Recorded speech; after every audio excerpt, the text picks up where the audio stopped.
আসসালামু আলাইকুম। সবাইকে স্বাগত জানিয়ে শুরু করছি আমার আজকের রেসিপি।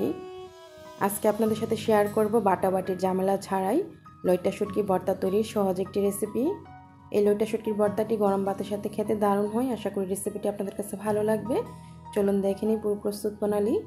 চুলায় একটা প্যান বসিয়ে দিয়েছি। প্যানটা গরম হয়ে যাওয়ার পর 15-20টি কাঁচামরিচ দিয়ে দিলাম। কাঁচামরিচের গুঁড়াটা ফেলে দিয়ে তারপর ধুয়ে এখানে দিয়েছি।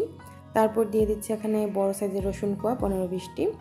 এখন এই রসুন কোয়া এবং কাঁচামরিচগুলো সিদ্ধ হয়ে যাওয়ার জন্য আমি সামান্য পানি দিয়ে দিচ্ছি। পানির পরিমাণটা বেশি দিতে হবে না, আমি প্রায় 2 টেবিল চামচের মতো পানি দিয়ে দিলাম। চুলার আঁচটা মিডিয়াম আঁচে রেখে অপেক্ষা করছি পানিটা শুকিয়ে যাওয়া পর্যন্ত। পানিটা শুকিয়ে যাওয়ার পর এখন ভেজে নিব কাঁচামরিচটাতে হালকা দাগ এসে যাওয়া পর্যন্ত, আর রসুন কোয়াগুলো একটু ব্রাউন কালার হয়ে যাওয়া পর্যন্ত। তো এইভাবে অনবরত নেড়ে চেড়ে তারপরে এই কাঁচামরিচটা এবং রসুন কোয়াগুলো ভেজে নিতে হবে। তো যখন ঠিক এরকম সুন্দর একটা কালার চলে আসবে কাঁচামরিচ এবং রসুন কোয়াতে, চুলা থেকে নামিয়ে নিতে হবে। আমার এখানে কাঁচামরিচ আর রসুন কোয়াগুলো ভাজা হয়ে গিয়েছে। চুলা থেকে নামিয়ে এই প্যানে এখন শুটকিগুলো দিয়ে দিচ্ছি। আমি এখানে 100 গ্রামের চেয়ে কিছুটা বেশি লইট্টা শুটকি নিয়েছি, আর লইট্টা শুটকিগুলো ঠিক এরকম করে টুকরো করে নিয়েছি।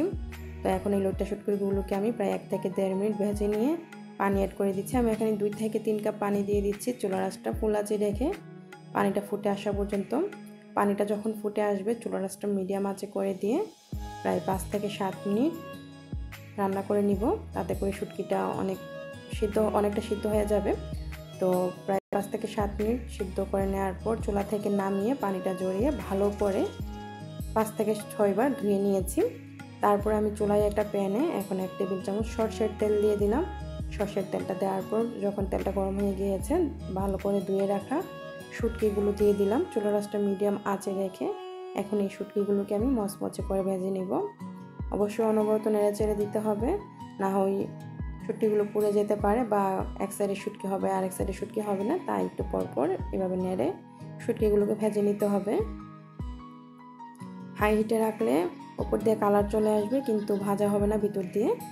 তো চুলার আঁচটা মিডিয়াম আঁচে রেখে শুটকিগুলোকে আমি ভেজে নিচ্ছি যাতে করে মচমচে হয়, সুন্দরভাবে শুটকিগুলো ভিতর দিয়েও সিদ্ধ হয়।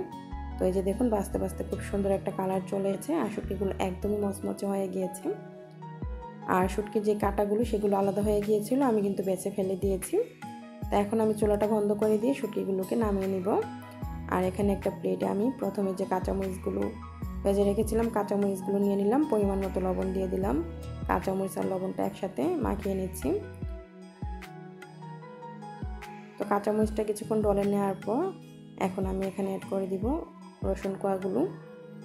যারা হাত জ্বালা পোড়া ভয় পান তারা 10 মিনিট আগে হাতে একটু সরষের তেল মাখিয়ে ভর্তাটি তৈরি করবেন, তাহলে আর হাতটা জ্বালা পোড়া করবে না। তো আমি এখন এই রসুন কোয়াগুলোকে হাত দিয়ে ভালো করে একটু ভেঙে নিয়েছি। এখন দিয়ে দিচ্ছি এখানে 1 কাপের চেয়ে কিছুটা বেশি পেঁয়াজ কুচি। তো পেঁয়াজ কুচির পরিমাণটা আমি বাড়িয়ে দিচ্ছি, তাতে করে ভর্তাটি খেতে ভালো লাগবে। পেঁয়াজ কুচিগুলো দেওয়ার পর হাত দিয়ে সব কিছু একসাথে ভালো করে আমি মাখিয়ে নিচ্ছি। কাঁচামরিচ, রসুন কোয়া, লবণ এবং পেঁয়াজ কুচি মাখানোর পরে এখানে দিয়ে দিচ্ছি ধনিয়া পাতা কুচি। তো ধনিয়া পাতা কুচির পরিমাণটা বাড়িয়ে দিলে ভর্তাটি খেতে ভালো লাগবে, তাই আমি একটু বাড়িয়ে দিচ্ছি। সব কিছু একসাথে মাখিয়ে নেওয়ার পর এখন আমি যে ভেজে রেখেছিলাম শুটকিগুলো দিয়ে দিচ্ছি। আপনারা চাইলে এই শুটকিগুলো কিন্তু শিলপাটায় একদম মিহি করে গুঁড়া করেও এই ভর্তাটিতে এখন এই সময় অ্যাড করতে পারেন। তবে আমি গুঁড়া করে নিইনি, আমি এইরকম করে তারপর হাত দিয়ে যতটুকু সম্ভব ভেঙে নিব। আর একটু আস্তে আস্তে থাকলে ভাতের সাথে খেতে এমনিতে ভালো লাগে।